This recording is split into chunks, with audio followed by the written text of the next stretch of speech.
300-നടുക്കെ ക്ലാസ്സുകൾ ഒഴിവാക്കണം, പുതിയ ടോപ്പിക്കുകൾ പഠിക്കണം. എനിക്ക് എൻട്രി അല്ലാതെ വേറൊരു പേരും അറിയില്ല. കാരണം 24 മണിക്കൂറും മെൻറ്റർഷിപ്പാണ് എൻട്രിക്കുള്ളതെന്ന് എനിക്ക് തോന്നുന്നു. നമസ്കാരം. മീനാക്ഷി, എറണാകുളത്ത് വൈപ്പിനിലാണ് വീട്. ഞാൻ ജീവിതത്തിൽ ആദ്യമായി പഠിച്ചെഴുതുന്ന ഒരു PSC പരീക്ഷ ICDS സൂപ്പർവൈസറുടെയാണ്. അതിനു വേണ്ടിയിട്ടൊരു കോച്ചിങ് എടുക്കണമെന്ന് ആലോചിക്കുമ്പോൾ എനിക്ക് എൻട്രി അല്ലാതെ വേറൊരു പേരും അറിയില്ല എന്ന്.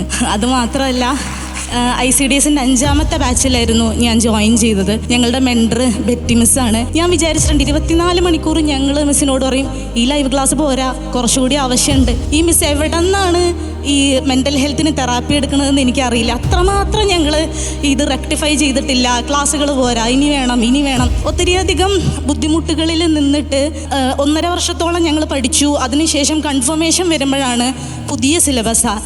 ഏതാണ്ട് 300-നടുക്കെ ക്ലാസ്സുകൾ ഒഴിവാക്കണം, പുതിയ ടോപ്പിക്കുകൾ പഠിക്കണം. കഷ്ടിച്ച് 2 മാസം സമയമുണ്ട്. സ്റ്റക്കായി നിന്ന ഞങ്ങളോട് ബെറ്റി മിസ് പറഞ്ഞു, സാരമില്ല, നമുക്ക് റെഡിയാക്കാം. കാരണം കൃത്യമായൊരു സ്ട്രക്ചർ ഉണ്ടായിരുന്നു എൻട്രിക്ക്. എന്നെ സംബന്ധിച്ചിടത്തോളം എൻട്രി ഒരു പ്രോമിസാണ്. എനിക്ക് തന്ന എല്ലാ പ്രോമിസുകളും എൻട്രി സക്സസ്ഫുള്ളി കംപ്ലീറ്റ് ചെയ്തു. എല്ലാ സമയത്തും കൃത്യമായൊരു ബ്ലൂ പ്രിൻ്റ് അവരുടെ കയ്യിലുണ്ട്. 2 മാസം കൊണ്ട് പുതിയ സിലബസ് പഠിച്ചു തീർക്കാനും കഴിഞ്ഞ സിലബസ് റിവൈസ് ചെയ്യണം, കഴിഞ്ഞ ടോപ്പിക്കുകൾ റിവൈസ് ചെയ്യാനും കൃത്യമായൊരു സ്ട്രക്ചർ ഉണ്ടായിരുന്നു. ആ സ്ട്രക്ചറാണ് ഈ 2 ലക്ഷം പേരോട് മത്സരിച്ച് വിജയിച്ച വലിയ വിജയികൾക്ക് മുമ്പിൽ എൻ്റെ വിജയം എത്രത്തോളം വലുതാണെന്ന് എനിക്കറിയില്ല. പക്ഷേ എൻട്രിക്ക് ഒരുപാട് നന്ദി. ഈ ഇത്രയും വലിയ റാങ്കുകാരുടെ ഒപ്പം ഇരിക്കാൻ ഇടം തന്നതിന്, സംസാരിക്കാൻ അവസരം തന്നതിന്, പ്രത്യേകിച്ച് എൻ്റെ ബെറ്റി മിസ്സിന്. ഇന്ന് ഞാനിവിടെ വരുന്നത് വരെ ബെറ്റി മിസ്സിൻ്റെ ഒപ്പം ഉണ്ടായിരുന്നു.